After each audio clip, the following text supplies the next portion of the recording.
Cette fois, ça on se retrouve pour une nouvelle vidéo Lego Haul.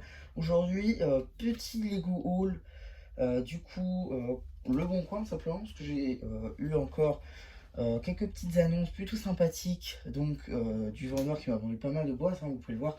Globalement, la majorité de ce que vous pouvez voir sur Le Bon Coin, c'est un peu lui qui m'a tout vendu. Voilà, donc c'est plutôt pas mal. Donc on va voir un petit peu ce que j'ai pu trouver, mais c'est surtout le prix qui est intéressant.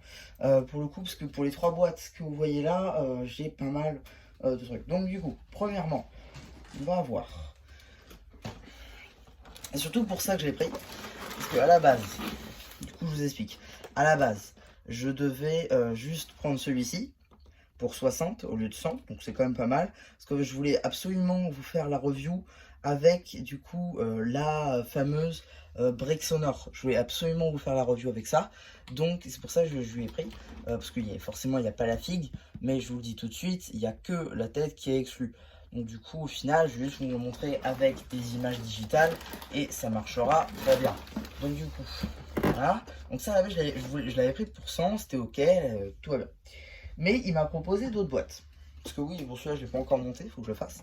Mais j'ai aussi pu avoir le R2D2, qui lui aussi pour le coup a une valeur marchande de 100 euros.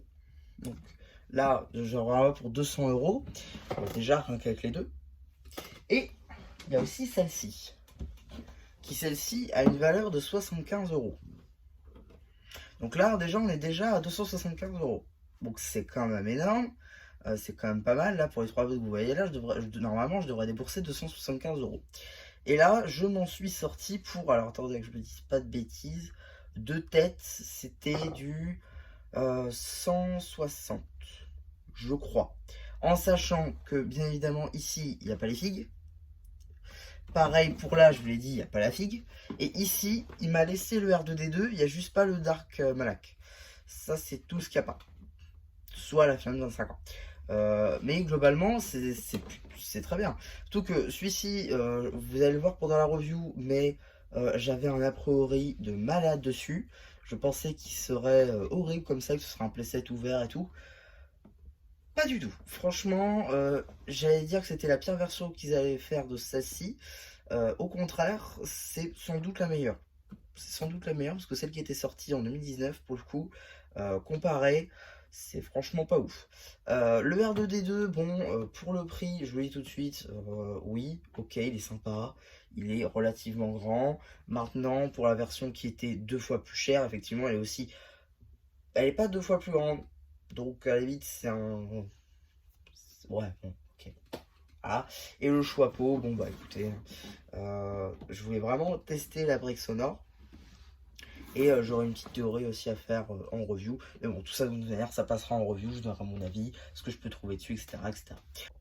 Alors je sais que j'ai dit que la vidéo était terminée, mais en fait entre le moment où j'ai tourné la première partie et le moment où, euh, je vous la monte en fait, la vidéo, et ben j'ai repris chez le même vendeur deux boîtes, parce qu'il m'avait dit qu'il prendrait la vague Ninjago de mars, et à la base je voulais pas les prendre, mais je me suis rappelé que j'avais deux projets en cours. Que je voulais faire du moins, et dont un en cours. Et donc le premier, pour le projet qui n'est pas en cours encore, mais qui est en cours de développement, c'est celui-ci. Le Dragonstone Shrine, qui est un set pour le coup juste magnifique. Il est beaucoup trop bien ce set, au prix de 120 euros normalement. Je vais vous dire combien j'ai eu les deux après, parce que oui, c'était un lot du coup. Voilà, évidemment sans figurine, mais Master Lloyd n'est pas exclu, enfin dans cette configuration si, puisqu'il y a les épaulettes en plus, mais globalement la figurine, tous les éléments on peut déjà la retrouver dans d'autres sets. Nia est exclusive dans cette configuration, mais pareil comme Lloyd. Kai pareil, exclusif mais dans d'autres configurations. Maître Wu est exclusif et Frezia pareil. Par contre Lord Raz on la retrouve notamment dans Egolt et le prochain que je vais vous montrer tout à l'heure, tout de suite d'ailleurs, qui est donc celui-ci. Le dojo du masque de loup. Voilà, pareil, celui-ci, c'était un set à avoir. Et c'est celui-ci, le projet qui est en cours de construction. Il me manquait plus que le set en lui-même pour pouvoir vraiment commencer à avoir quelque chose de concret. J'ai globalement la structure, il manquait plus que le plat de résistance si on peut dire. Donc voilà, là je suis très content, je l'ai enfin, je vais pouvoir commencer.